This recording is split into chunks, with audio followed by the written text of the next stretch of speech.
Abandon all hope, ye who enter here.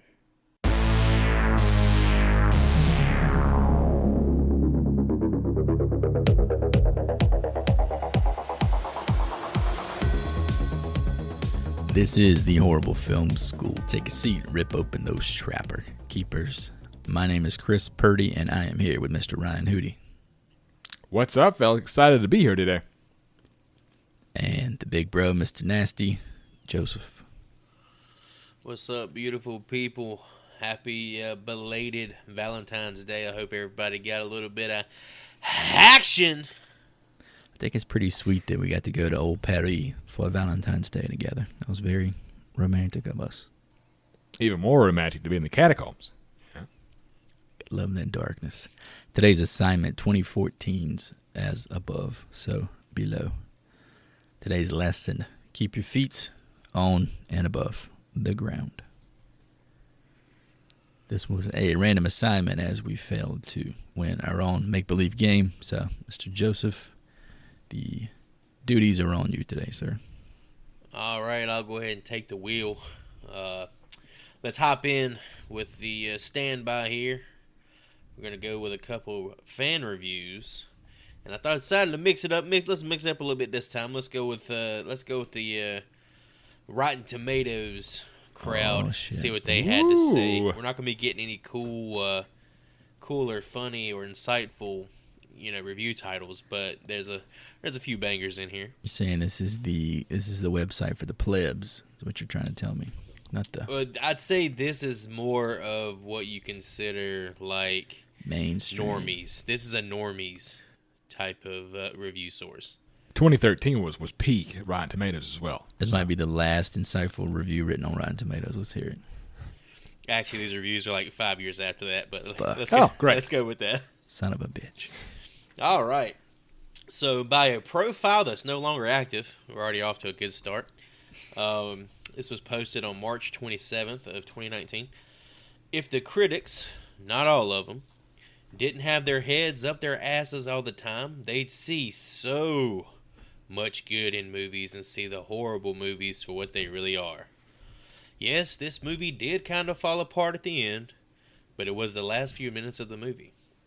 Like hell, this was a great entry into the found footage genre, and one of the best modern day found footage films besides Rec 1, 2, The Blair Witch Reboot, and Cloverfield, and the first two Paranormal Activity films. That was besides those. Okay. So just like name every other fucking found footage. It's the best after these other 10 movies. He did miss Diary of the Dead there. I don't think he did. Stellar performances, a super creepy story, and a descent into, quite literally, hell. Also, the story got you rooting for the main character and kept you on the edge of your seat with decent jump scares and some gruesome deaths. A perfect 5 out of 5. Perfect 5. Perfect. The Godfather of found footage here. This is a perfect film. So I wonder if all those other films they referenced are 5s out of 5s as well. Rec 2 fucking sucks. As above, as perfect. You know? Yeah, I'll go on record. Rec 2 fucking sucks. Not a Paranormal Activity fan, personally, but then again, I'm biased. I don't like the fucking ghost stuff, but, some people seem to like it. I mean, that movie got how many sequels? Like 6. The So, first yeah, one I thought was okay. Some people like it. So. It was a new twist on the genre. The subgenre. And Cloverfield's like one of my favorite movies. Oh, and although the audience can't see us right now, Chris has got a very bright light on his face right now, looking very found footagey over there. Yeah, definitely. This is my Catacombs look. Fresh tea, earbuds, and then a light in my face. You gotta turn that light down, dude. Or they gotta put some foundation on, because this shit is. I'm blinded right now. That bald head reflecting that light. Sounds like you're a little turned on. All right, so in opposition of this very optimistic character, by Anonymous, on September 8th, 2019, this movie shit, dog. Half a star out of 5. I don't think the anonymity is necessary there. I got a better one.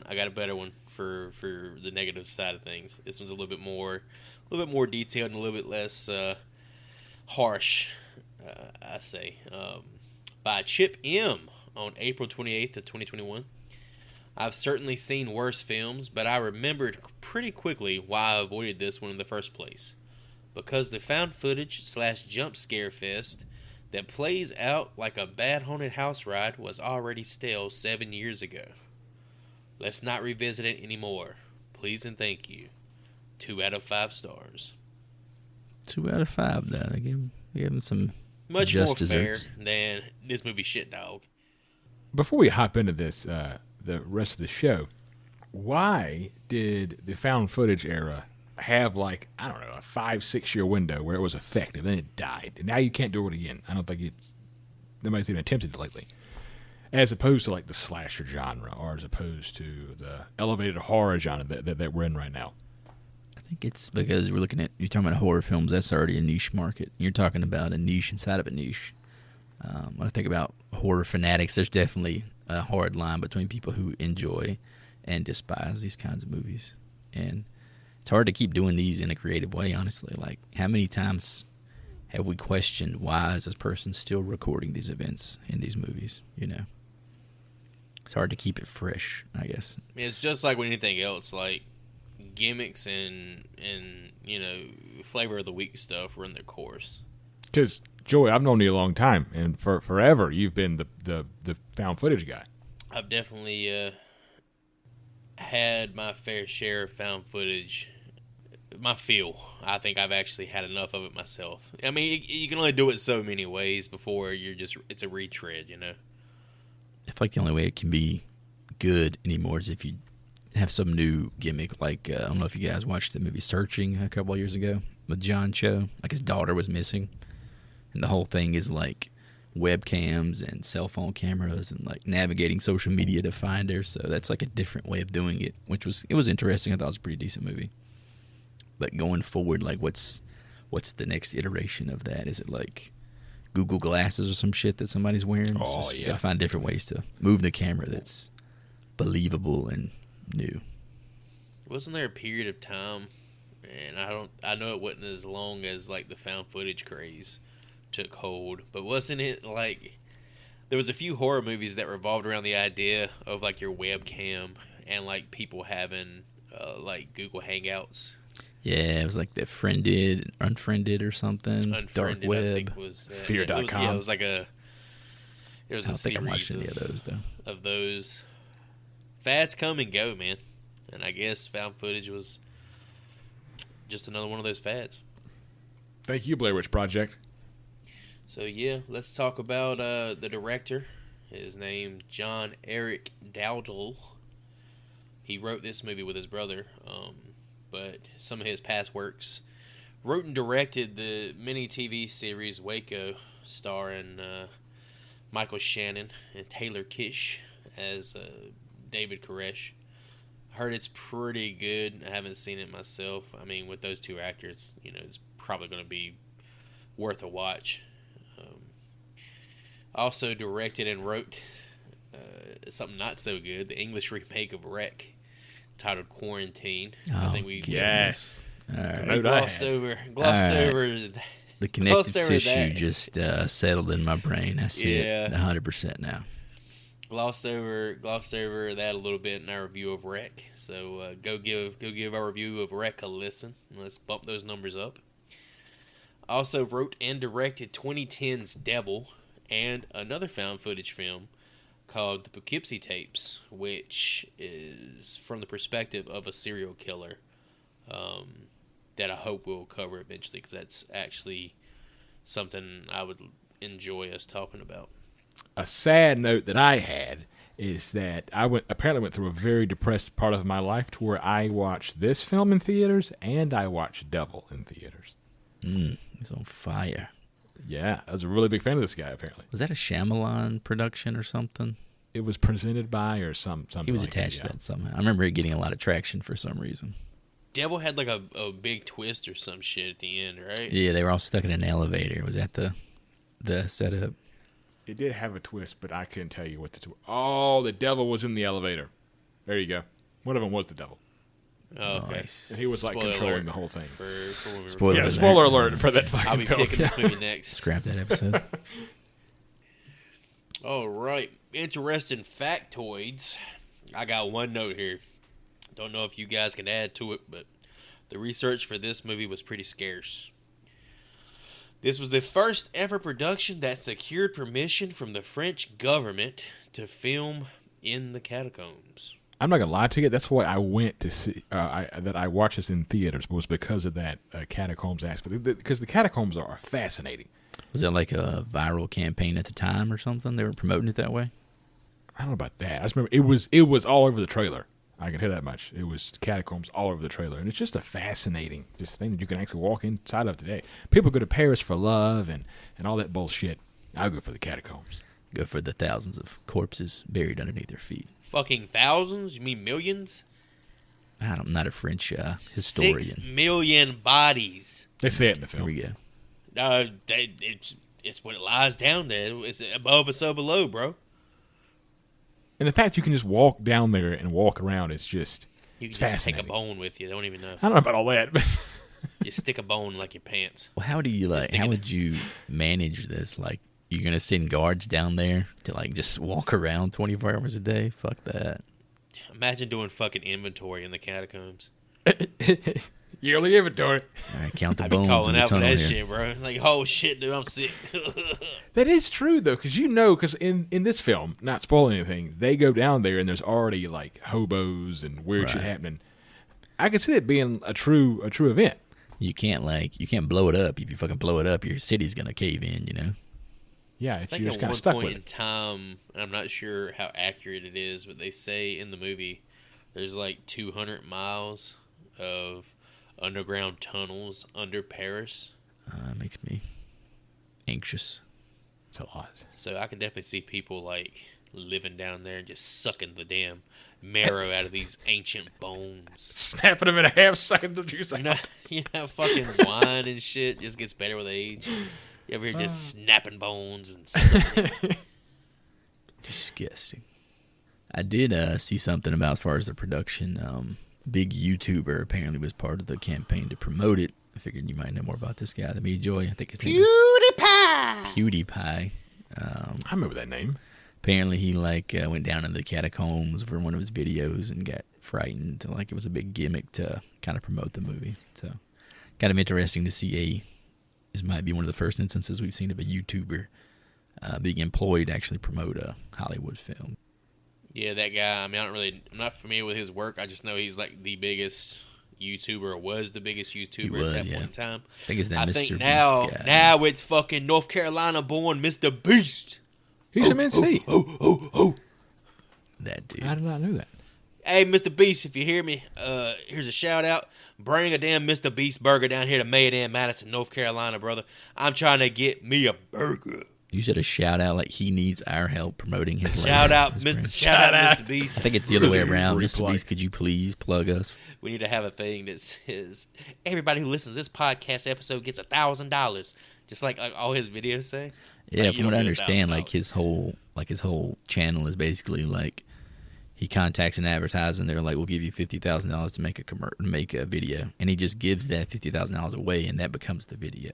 So, it's a very charitable guy. From what I understand, he has no interest in keeping the money that they give him.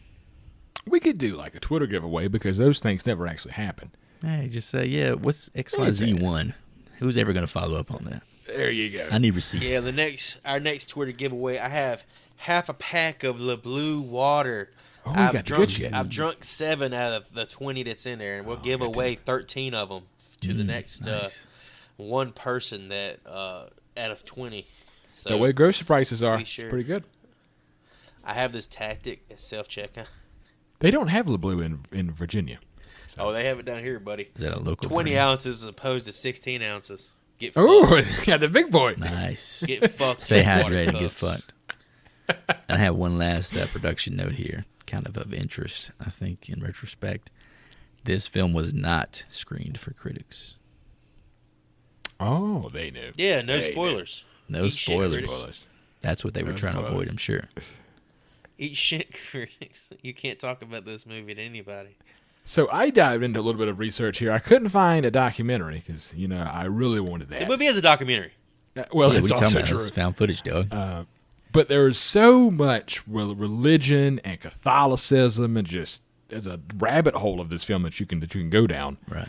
That I don't know why the people did it, but they definitely did it. But the title of the film comes from the Masonic teachings and lore, which in turn is based heavily on Christian language and belief, specifically being transcribed from a part of the Lord's Prayer, in which the phrase "on earth as it is in heaven" refers to God's will being carried out, both in heaven, on earth, as he sees fit. As above, so below. John 3:16, can I get a hell yeah? Hell yeah! And then I got a tagline, if you're ready to hop into the film, because the tagline is pretty badass. Let's hear the fucking tagline. As above, so below. The only way out is down. Yes. Wow. Nailed It's it. fucking deep. I feel like you could slap that on like a whole lot of dirty movies as well. The only way out That is is to go also... down. Like 9mm with Nick Cage had the same tagline. Is that where he's watching like the snuff film in the theater? Yeah. I remember watching the fucking trailer for that, and it would show like little snippets of that, and it would show Nick Cage like grabbing his face and shit. Yeah. Ah! Just him reacting to it is like, Ah! The bees! Oh my god, he's eating a peach for hours, dude. Alright, so with all the boring stuff out of the way, let's hop into discussing this masterpiece of found footage cinema. 2014's As Above, So Below. We could never finish it because the A4 key was fucked up. George. This is a trip.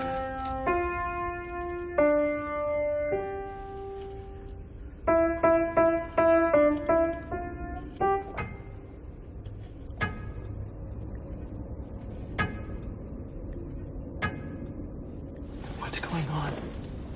In a hidden underground Iranian cavern, young archaeology professor Scarlett Marlowe, played by Perdita Weeks of Ready Player One and Penny Dreadful fame, discovers a bullhead statue known as the Rose Key, an ancient Aramaic-covered relic her father spent his entire life searching for, a fabled artifact believed to be integral to locating famed alchemist Nicholas Flamel's Philosopher's Stone, an elusive antiquity that led him down a path of madness and eventual suicide.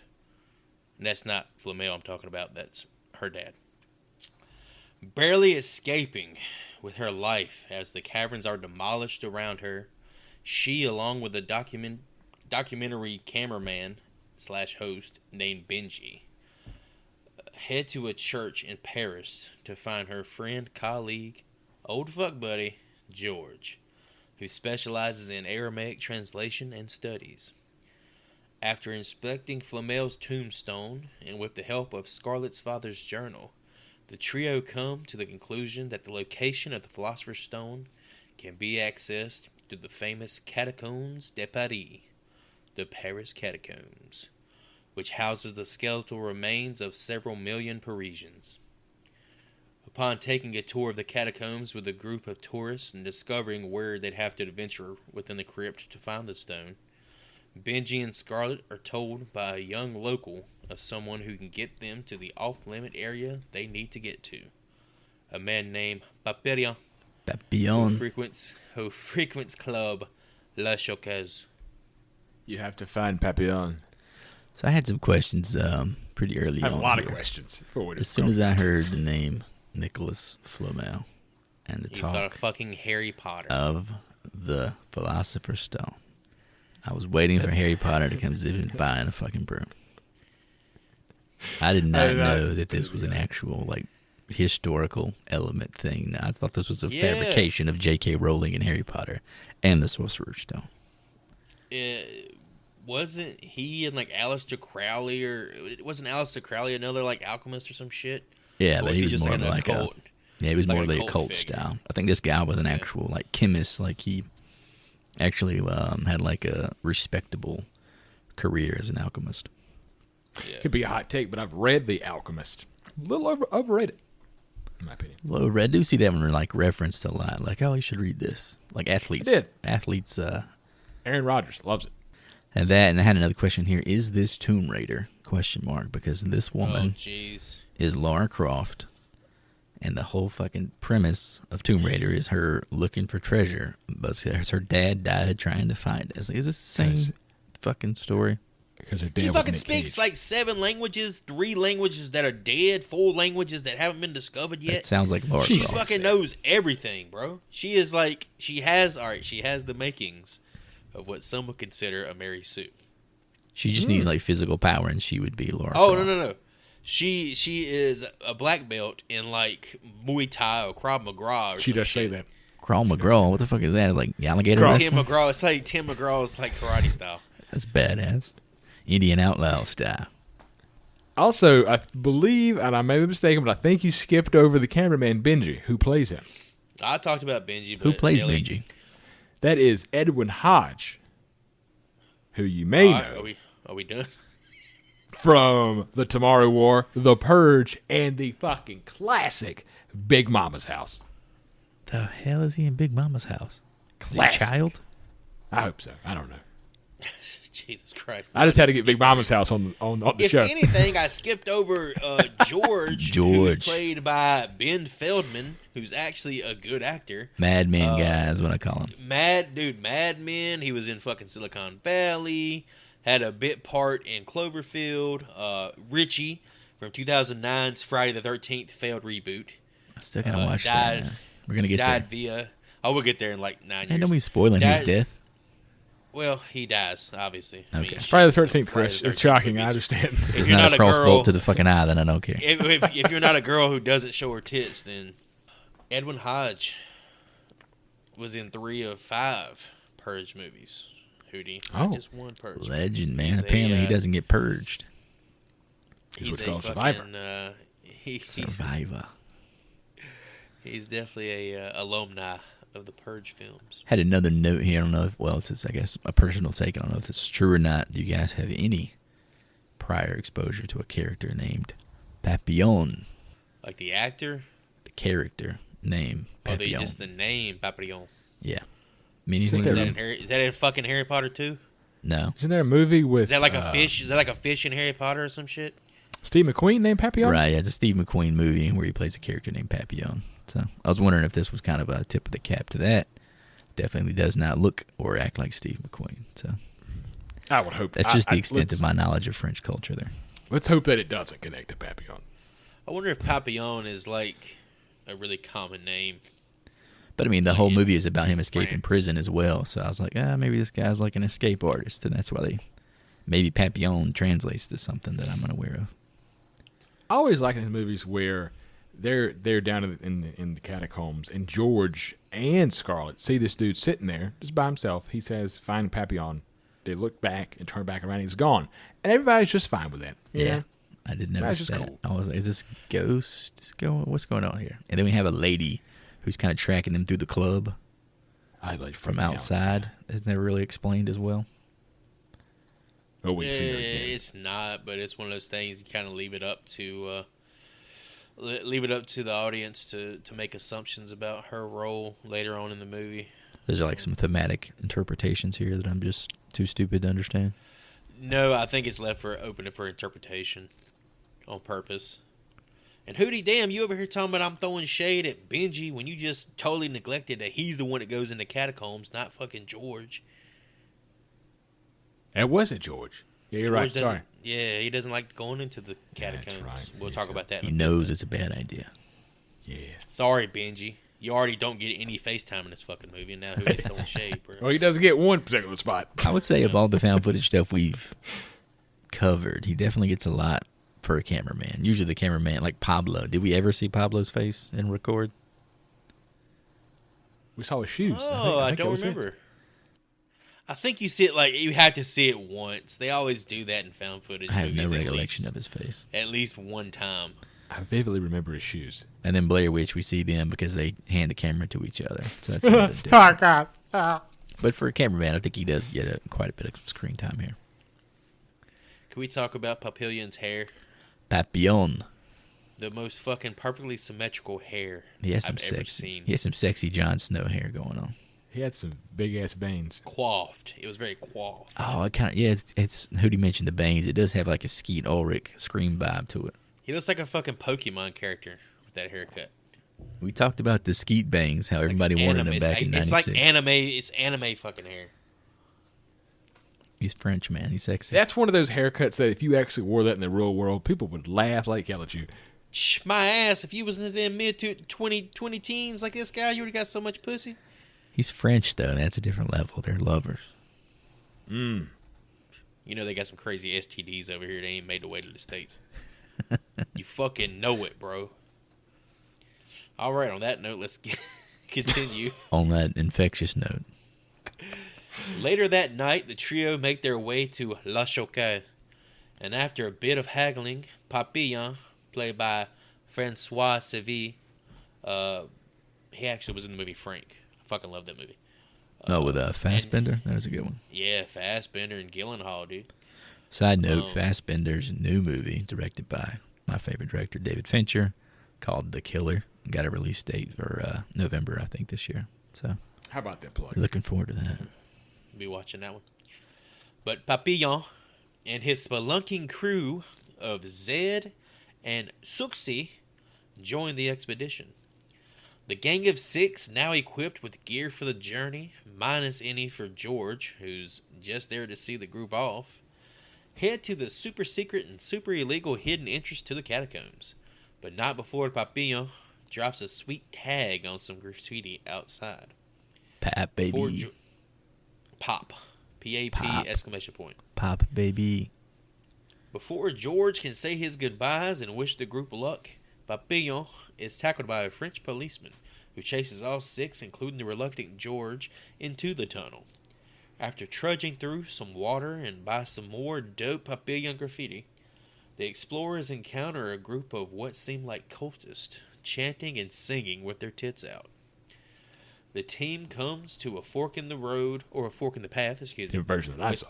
With Papillon refusing to go through what seems like the more direct route, claiming that tunnel to be evil, and that he has never, and will never, take that path.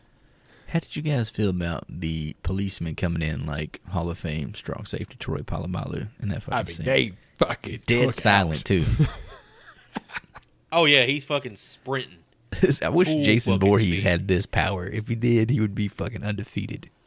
They were dead silent until like the flashlight flashed on, and then instant fucking knockout man, blow. It's like a fucking, I don't know, it was like a Super Bowl commercial. I was like, Jesus Christ. He knocked like 8 people into that fucking hole in one swift movement. See, now, found footage is notorious for, like, jump scares. Jump scare, jump scare, jump scare. Right.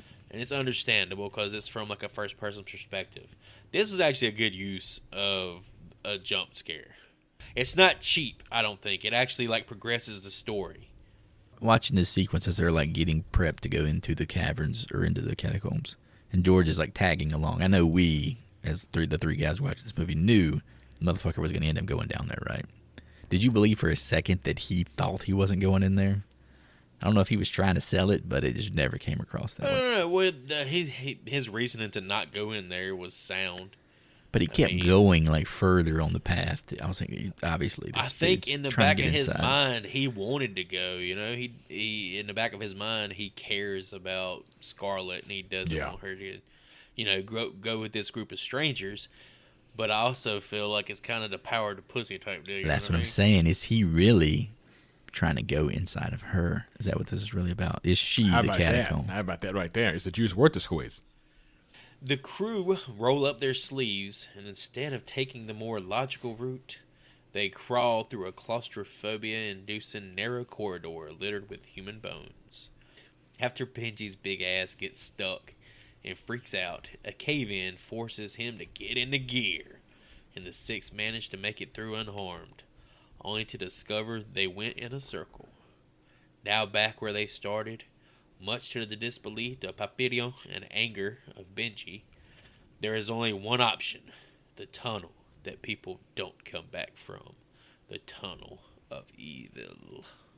So lots of questions here. One, Benji did a fantastic job when he was acting like he was stuck. When he's stuck, that shit like freaked me out. I didn't like that. I mean, I didn't like it in a good way, though. It was very... If there's one thing found footage shit is really, really good at, it's whenever there's like claustrophobia. or any of that, that tight space type stuff. That shit freaked me out. Because he kept singing, well, they stopped fucking singing. That was awesome. Oh, yeah, the singing in the background getting louder and louder. This movie has really, really good sound design. Yeah, it was very effective there. I had a question in here. Like, is this an effective use of found footage? And kind of alluding to what you just said, Joy, about the claustrophobia. I think this is probably an appropriate use of it, because you think about this movie, you could have shot it.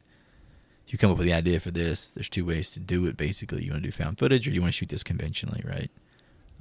So I feel like some movies end up becoming found footage movies when they would have probably been better served as a conventional third-party camera type of setup. But I think the fact that this is so claustrophobic makes the found footage a little bit elevated.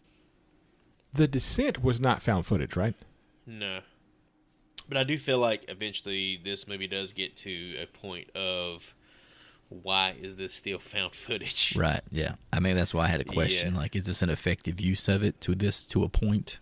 Because after a while, it definitely feels It gets to a point repetitive. of, like, why are they still fucking filming? Yeah, that's always the question in these movies, though.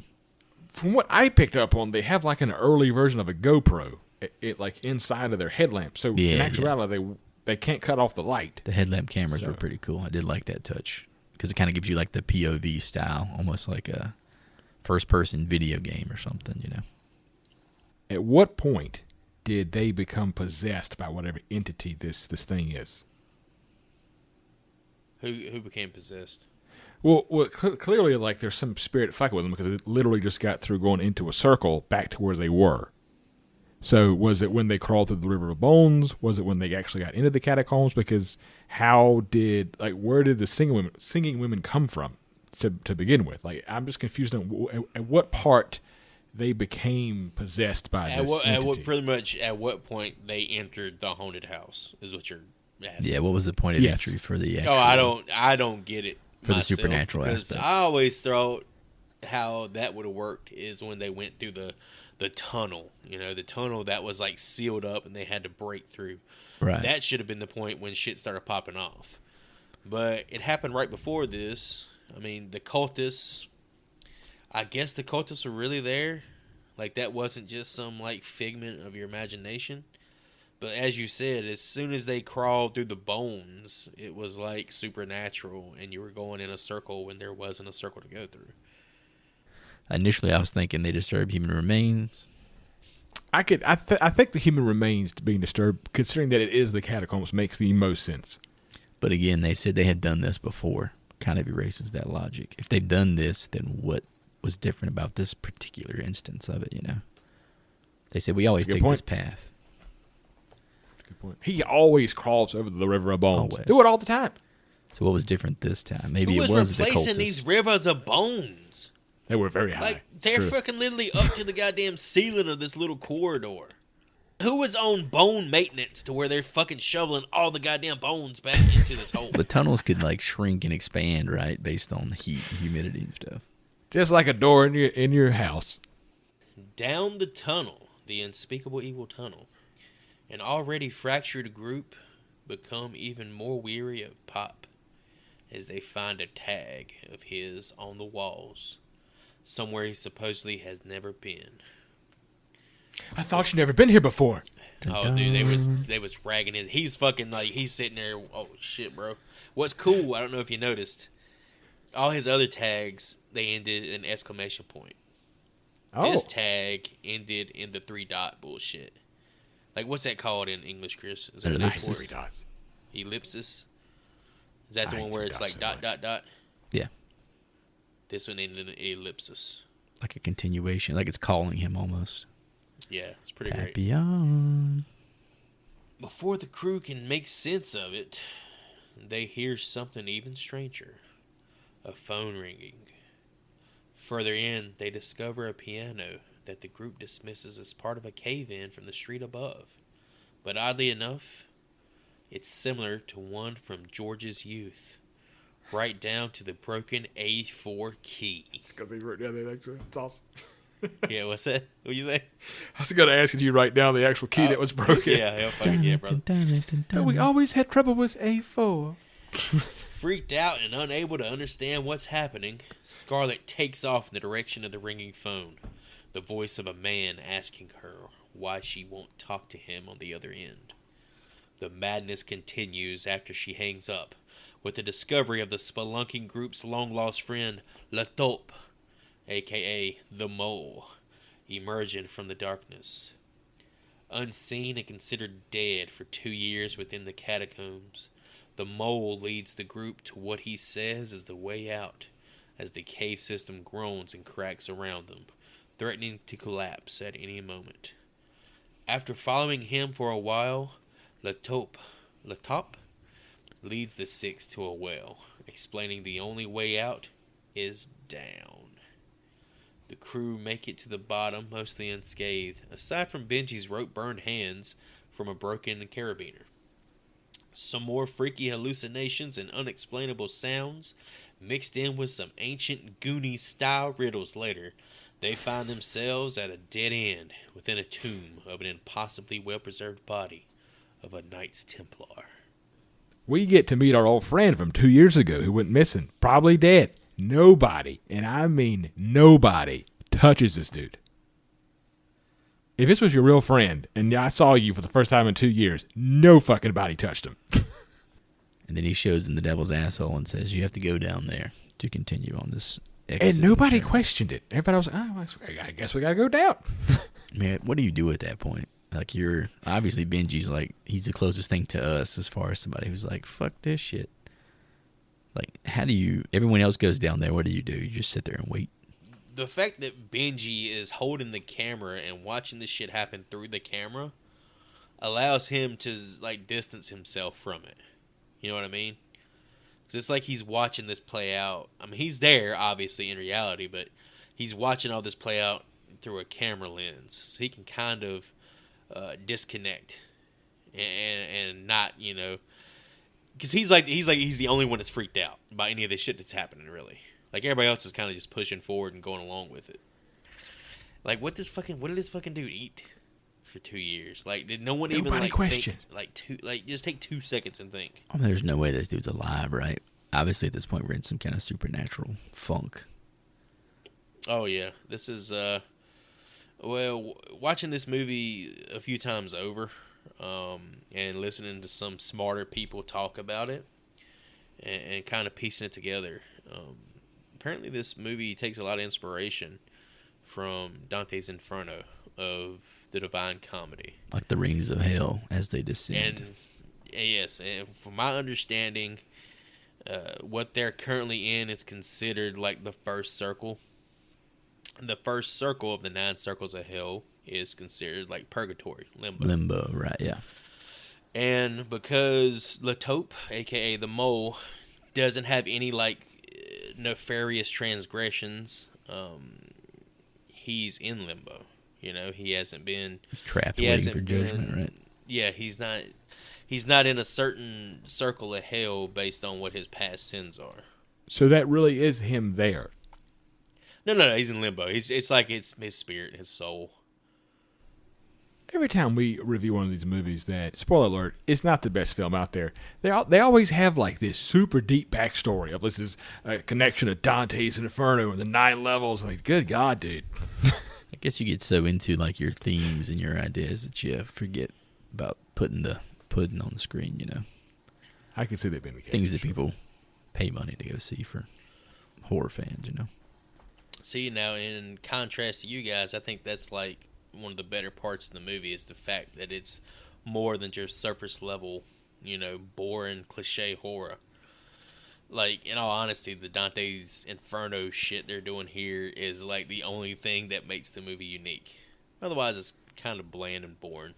I think it makes it a better movie, especially in hindsight. Like, the more I think about it, the more that checks out, you know. And I feel like movies that I tend to watch and just have some kind of mild reaction to and don't think about anymore are lesser.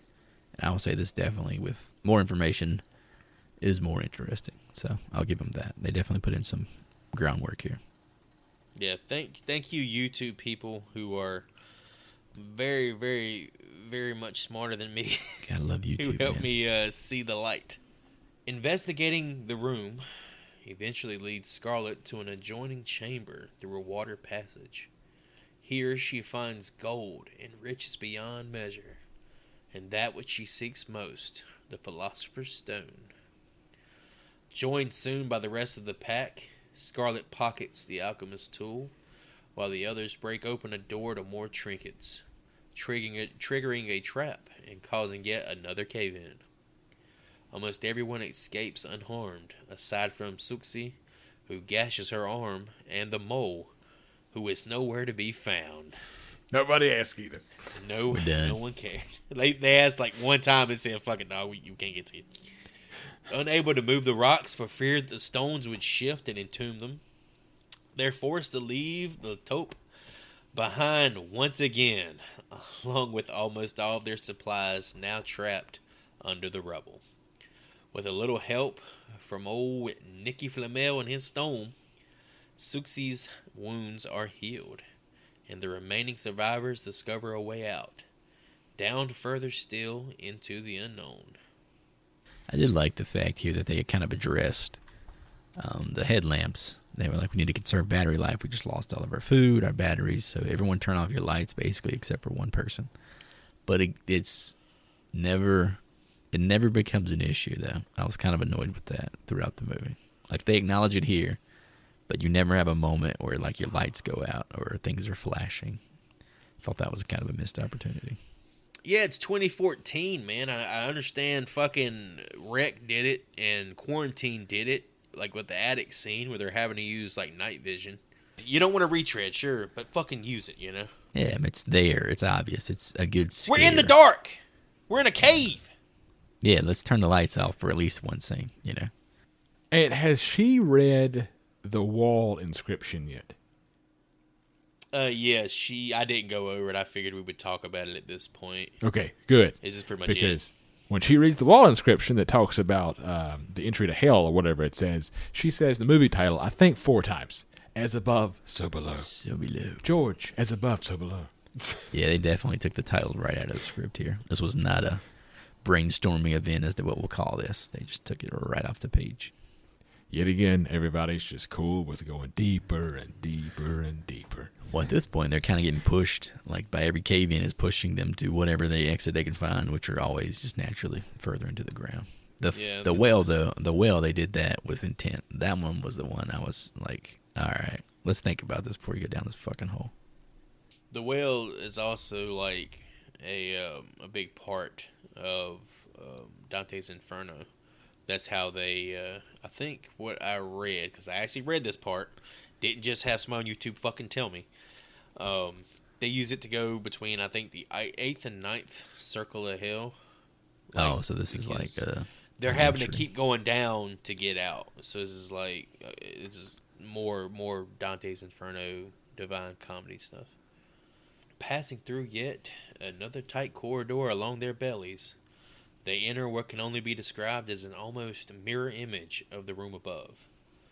While searching the curiously similar room, the entrance they pass through somehow seals, leaving one option: passing back through the underwater tunnel and into the mirrored version of the crypt. It's here that they impossibly run into their navigator from earlier, Latope, who wheezes and sits motionless, until approached by Suxi, who he beats to death against the floor before fleeing. Unable to resurrect her with the stone, the crew continue onward until they come upon the mirrored version of the well. Further down, the crew waits at the bottom for Benji to make his grand entrance, and he does, taking the fast way down, spooked by a ghostly figure with a baby, spooking him into the hole and splattering him on the ground below. The group continues forward, now down to 4. So we took the time there to finally touch the mole when he's fucking wheezing and hissing and acting weird. That's when we touch him. Okay. When he was his least approachable was when we decided to approach him. And what did we learn, fellas? You cannot resurrect what doesn't have a face. Yeah, this is some Terrifier callback here. I don't think you could fix that. It's pretty much what she ends up telling her old dude. I feel like they let him attack her for quite a bit, too. Like, no one tried to stop him. He was beating that brain in pretty good. They kept telling her, don't do this shit. Don't have your face smashed into the ground. I mean, during the She's attack, the fucking there was banshee. like, She's fearless, bro. there was no intervention at all. And they just kind of just shit. Stop, please stop. Benji, record this. they just kind of move on to. Oh well. Benji over here fucking eating dirt, face first. Yeah, R.I.P. She's over here with a goddamn Parmesan scraper, fucking sprinkling dust on everybody, trying to fix him and shit. So everybody has a connection that the levels of hell are fucking with them about, like the piano with George and so on. What did this woman mean to Benji? It's a woman with a baby, right? It's never explained. It's just kind of just happened. I guess it's just. I think it's another one of those open interpretation. But the way Suxi is behaving with the mole, she's like the only one to try to approach him, as we discussed. It makes me feel like maybe she had a romantic relationship with him, or she was super guilty that they didn't really look for him when he first went missing. And I guess this is her paying for her sin. Of like, what would you call this? Like, being a traitor, being just unfaithful, and then with unloyal. I guess unloyal. And then with Benji, maybe Benji's like an adulterer or some shit, and this woman is like a woman from his past. That, maybe he had a hit her baby with. Car accident or something. Maybe he killed a woman and her child or something. Who knows? Yeah, Benji's a good old Christian boy. He wouldn't do it like that. So I think there's an allusion later to somebody having a child that they didn't attend to, right? Yeah, I think that's one of I think it's Zed's sin. Yeah, so I doubt they're going to retread that. We've seen this kid just randomly, like, we've been seeing hallucinations and all sorts of shit. I didn't connect that the little kid we kept seeing was Zed's kid. It's literally mentioned here at the end of the movie in like a fucking 3-second snippet. The lunacy and horrifying imagery continues. George seeing his dead, drowned brother under a pile of bones. Scarlett stumbling upon a noose alluding to her father. All this leading to a car engulfed in flames. A young boy burning quietly in the back seat. A force pulls Papillon into the vehicle and disappears, sucking his body into the rocks below with only his legs exposed. Unable to free him, Zed, George, and Scarlett head further in and eventually find themselves pursued by a hooded demonic figure. I hated the way the shot played out with him getting sucked in, but when it ended with his legs sticking out of the ground like he's in the fucking Wizard of Oz, I thought that was pretty dope. Yeah, I don't want to be a broken record from some of our past episodes, but that CG was trash. Oh, that was so bad. That's the thing with CG; it just doesn't age well. This was only 9 years ago, man. That's crazy. Yeah, man. it wasn't that long ago. Did you guys notice who the kid in the backseat was? I did not. Is this somebody we met? I assumed it was just something It's from his the past. boy from earlier in the Catacombs that point them in the direction of Papillon. Oh, I see. Oh. The one that disappeared. You watch the movie, he disappears. I guess this was his whole revenge plot, his whole sin. So you're telling me that these spirits are on the surface now? I think they're just within the catacombs in general. In the midst of hiding from said figure, a monster bursts from the wall and takes a chunk out of George's neck. Speaking of shitty CG, right? That fucking sucked. Scrambling to safety, Scarlet attempts to heal the wound with the stone, but it's powerless. So instead, she uses her powers of deduction to come to the conclusion that the stone that would heal him is back in the first mimicked room. She leaves Zed and a dying George, making her way back to the mirrored treasure room, and thus becomes what she was always destined to be, a Mary Sue with the power of the Philosopher's Stone within her. As she was running back, I was like, I played this fucking level in Tomb Raider. I know exactly how this goes. Dude, she literally has the power inside her like it's a fucking Disney movie. Racing back, falling into a big-ass puddle of blood, which was cool. Saving George before convincing both he and Zed to take a leap of faith down into yet another hole after rectifying their associated sins, which leads to a manhole cover, leading to their ultimate salvation and escape from the ninth circle of hell. I mean, the catacombs. The end. That's it. Now, I may have glossed over a little bit right there at the end, but I had enough. I had enough of it. Says the man who's watched it more than once. He's had enough, Yeah. Chris. Tapping I out actually here. The enjoyed. ninth I actually circle's didn't mind enough. the movie. I thought the movie was fine. I thought towards the end where we get to the room with the cloaked men jumping out of the walls Oh, and it got shit, so sloppy. It was bad. I just feel like I was on like a haunted trail you would go to around Halloween time. Just shit jumping at you as you walk down the street. There was so much going on. Yeah, it was hard to keep up with. So much. She was hugging her dad, crying at some point. Where was Satan at? I thought we were going to see Satan. He was a cloak people. He was many Satans. Lots and lots of Satans. All 3 people made it out, huh? 3 survivors. 3 out of 6. I didn't like the amount of survivors. Well, you know what it is? What I is it? kind of feel like because throughout the movie you have Dante Alighieri, and Virgil, just like in Dante's Inferno or in the Divine Comedy. And Virgil was pretty much leading Dante through the Inferno or through the gates of hell. Mm-hmm.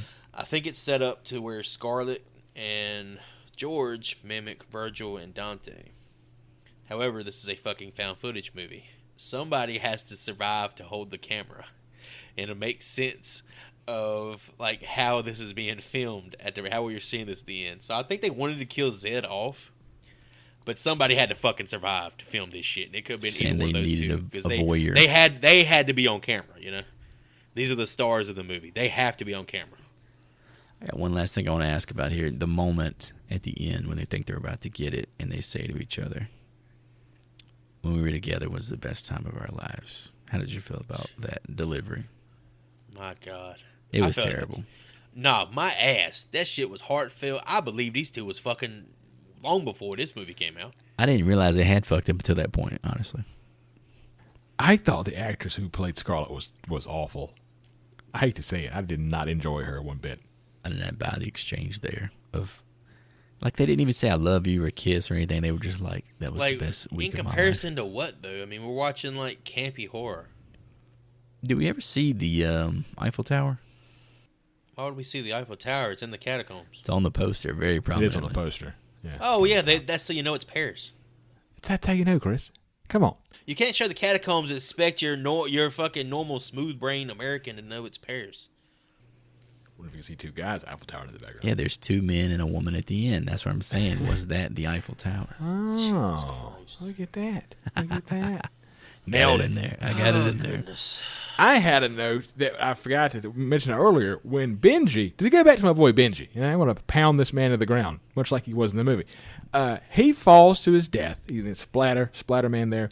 And they just say, well, got to move on. Yeah, and I really just hope if I ever die around you fellas that I get more than, got to move on. Yo, you want to check his pulse or you want to go finish eating these sandwiches we made for the picnic? Like, damn. All right, boys. I think that wraps up the old trip to Paris. What kind of memorabilia you want to take home from this lovely 2014 entry into horror canon? This movie didn't have a lot, in my opinion. But if I had to take something, give me that early version of a GoPro headlamp camera thing they had that also shot in HD. Yeah, so give me that headlamp camera. Apparently, it can probably be scaled up to 4K in 2023, so some nice-ass tech you got there, Benji. What are y'all going to do? Go, like, kayaking and have, like, Godsmack music playing in the background of your recordings Creed, or some shit? motherfucker, get it right. I'm going 6 feet from the edge, man. I am actually going to Banff, Canada this July and going caving, like actual down in caves. Caving, is that like space docking? Yeah, I'm going into caves. I'm going down into the earth. You know we needed to watch before he goes and does that? I'm not watching any of that shit. Don't we need to watch you? the fucking Descent. We need to watch the Descent, dude. That would fuck his world up. I probably wouldn't do it. you guys missed the mark yet again. Obviously, it's the Philosopher's Stone. Just imagine all the applications. Every time I get that weird rash on my balls, just hit it with some of that stone dust and poof, no more itchy sack. Fuck you, Gold Bond. No longer will I be a slave to you and your slimy grip on my nuts. Eat a dick. That's something that skinny folks don't know about, that big man chafing. Chub rub is a big thing, man. It's real. Yeah, big deal. All right, boys, get the books out. Time to grade this sucker. Kind of let it grade as we turn it in for As Above, So Below from 2014. I wanted to give 2014's As Above, So Below a D, just based on the trailer alone. But upon further viewing and peeling back its layers, I bumped it up to a C. The performances of the actors are actually decent and feel genuine for the most part.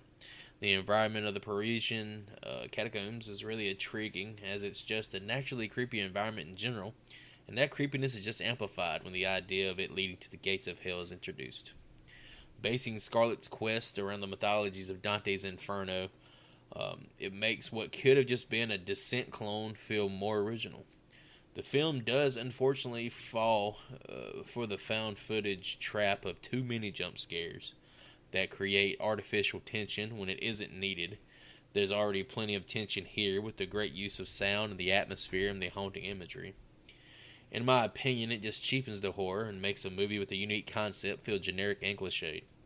Also, as much as I like the inclusion of the Divine Comedy into the plot, it does come off as heavy-handed at times and leads to some exposition that came off as awkward and immersion-breaking sometimes. In my opinion, the best way to describe As Above, So Below is Tomb Raider meets The Descent meets The Goonies. And for fans of found footage, as I am, I recommend it. Didn't think I'd say all that based on the trailer, though. Holy hell. That trailer fucking sucked.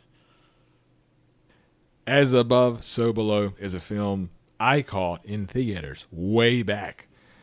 When I thought at the time, which I thought at the time was a terrible film, and to my own shock, holds up as a shitty rewatch. The idea of the catacombs is fascinating, which is why I watched it to begin with in theaters. However, the film just has no idea what it wants to be by bobbing in and out of rules and themes throughout the entire movie, and apparently also has connections to Dante's Inferno now that we learn from Joy. And with all this bullshit and fuckery with rules and themes, this gets an F from this bull. So the movie has a creepy and dangerous underground environment, which is super cool and unique, as we said, but I just don't feel like it served the attention of the movie like it should have. A lot of these scares were predictable and unoriginal. I absolutely hated the Stone Man jump out effect there. A lot of cheap jump scares instead of building on the tension of what you had and an atmosphere that was already creepy enough. I feel like that there's a tone that you could have made this film with that would have served it better and made more use out of your environment. The ending feels kind of rushed and convoluted. It leaves you with kind of more questions than answers, which I'm usually okay with, but for me, this did not seem to be setting itself up for a franchise, so I did not understand why you would leave something open-ended like this. Cast is serviceable, but there's really no standout performances, as I said before. It's not scary or tense enough for me personally. There's a handful of cool bits, a few good shots, some good concepts here. After careful reconsideration, based on some of the thematic stuff we discussed here, I bumped it up a bit. I got it sitting at a C-. All right, let's recap some fan score guesses for this bad boy. Start with the low man. Mr. Hootie gave this a 23. I said a 44. Joey said a 50. And the actual audience score is a 40. A W for you, boy. So yeah, it puts me in the driver's seat, but I will have to wait as we have an assignment coming up. It is March around the corner. Springtime is here. It's time to visit our friend Warwick Davis yet again for Leprechaun 2. It's a time of year again. Yes. Spring is in the air, baby. Leprechaun 2. All right, folks, you want to tag along, you can hop on YouTube and watch the official trailer for Leprechaun 2 from 1994. Let's go. Soon, my dear. Yes. It's almost time. True love can be hard to find. That's true. For some, it takes a lifetime. Who was this chick? Maybe she's For fine him, as hell, brother. She It falls took asleep and shit. 1,000 years. No, she sneezes 3 times. And now that he's finally I miss this found her, theater Trinity guy. he's going to love her He's going to love her. to death. She looks like Florence Pugh kind of. That was fucking Michael McDonald. Look at him getting some money. This looks we're- fucking banging, dude. Looks like we're going back into a tunnel, fellas.